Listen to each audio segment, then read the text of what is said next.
Araku parliament సెగ్మెంట్లో 2024 సార్వత్రిక ఎన్నికల్లో ప్రధానమైన అసెంబ్లీ నియోజకవర్గం, ఏజెన్సీ నియోజకవర్గం రంపచోడవరం. ఎస్టీ కాన్స్టిట్యూన్సీ అయిన ఈ రంపచోడవరంలో గతంలో ఎవరు గెలిచారు, ఇప్పుడు ఎవరు గెలబోతున్నారు, వాళ్ళకున్న బలాబలాలేంటి ఓసారి పరిశీలిద్దాం. రంపచోడవరం నియోజకవర్గ పరిధిలో ఉన్న మండలాలను ఒకసారి పరిశీలిస్తే మారేడుమిల్లి, దేవీపట్నం, వై రామవరం, అడ్డతీగల, గంగవరం, రంపచోడవరం, రాజవొమ్మంగి. ఇక్కడ ఉన్న ఓటర్లు పురుషులు 1,30,835 మంది పురుషులు కాగా స్త్రీలు 1,44,184 మంది. ఇక ట్రాన్స్జెండర్లు 15 మంది. మొత్తం ఓట్ల సంఖ్య 2,75,034 ఓట్లు ఈ నియోజకవర్గ పరిధిలో ఉన్నాయి. ఇక సామాజిక రాజకీయ చరిత్ర విషయానికి వస్తే ఎల్లవరం నియోజకవర్గం రద్దయి 2009లో రంపచోడవరంగా మారింది. ఇక సీతంశెట్టి వెంకటేశ్వరరావుకు 3 సార్లు వరుస విజయాలు ఇక్కడ ఓటర్లు అందించారు.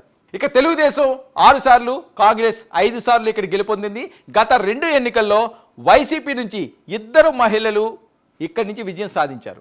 ఇక సామాజిక ముఖచిత్ర విషయానికి వస్తే కాపు 20%, కొండారెడ్డి 16%, కోయిదొర 10%, అలాగే కొండకమ్మరి 7%, కొండదొర 7%, ఎస్సీ 7%, బోయా వాల్మీకి 6%, ఇతర కులాలు 27%.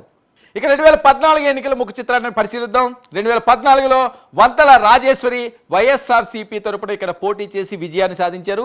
ఆమెకు వచ్చిన ఓట్లు 52,156 కాగా తెలుగుదేశం పార్టీ ప్రత్యర్థిగా ఉన్న సీతంశెట్టి వెంకటేశ్వరరావుకి 43,934 ఓట్లు పోలేని 8,222 ఓట్లతో రాజేశ్వరి విజయాన్ని సాధించారు. 2019 విషయానికి వద్దాం. 2019లో చూస్తే నాగులపల్లి ధనలక్ష్మికి ఇక్కడ టికెట్ ఇచ్చారు జగన్మోహన్ రెడ్డి గారు. ఆమె కూడా గెలుపొందారు.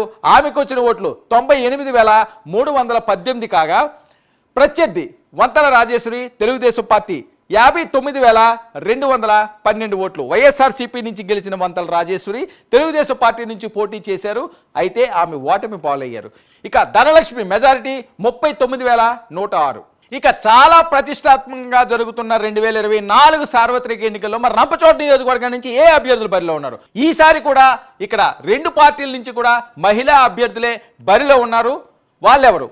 ఈసారి నాగులపల్లి ధనలక్ష్మికి మరొకసారి జగన్మోహన్ రెడ్డి గారు అవకాశం ఇవ్వడం జరిగింది. అయితే తెలుగుదేశం పార్టీ అభ్యర్థిని మార్చింది. మిరియాల శిరీషాదేవిని ఈసారి బరిలోకి దింపారు. ఇక వైఎస్ఆర్ కాంగ్రెస్ పార్టీ అభ్యర్థిగా ఉన్న ధనలక్ష్మి కొండదొర సామాజిక వర్గానికి చెందిన మహిళ.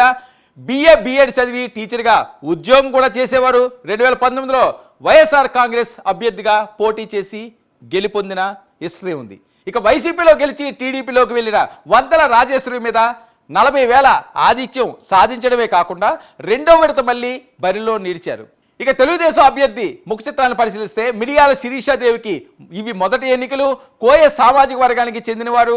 రాజవొమ్మంగి మండలం అనంతగిరిలో అంగన్వాడీ కార్యకర్త. ఈమె భర్త తెలుగు యువత నియోజకవర్గ అధ్యక్షుడు కాగా పేద యువతకి టికెట్ ఇచ్చినట్లు ఇక్కడ పెద్ద ఎత్తున టీడీపీ శ్రేణులు ప్రచారం చేస్తున్నాయి. ఇక ప్రధాన అంశాల విషయానికి వస్తే ఒక నిరుపేద అంగన్వాడీ కార్యకర్తకు టికెట్ ఇవ్వడం, అంతేకాకుండా ఈ ప్రచారంతోటే ప్లస్ అయ్యి విజయాన్ని సాధించాలన్నది తెలుగుదేశం పార్టీ వ్యూహం. ఇక మొదటిసారి ఎన్నికల బరిలో ఈవిడ నిలడం మైనస్సే అయినప్పటికీ కూడా ఈసారి తెలుగుదేశం పార్టీ వైపు మొగ్గు చూపిస్తారనే ఆశాభావం ఆ వర్గీల్లో కనిపిస్తుంది.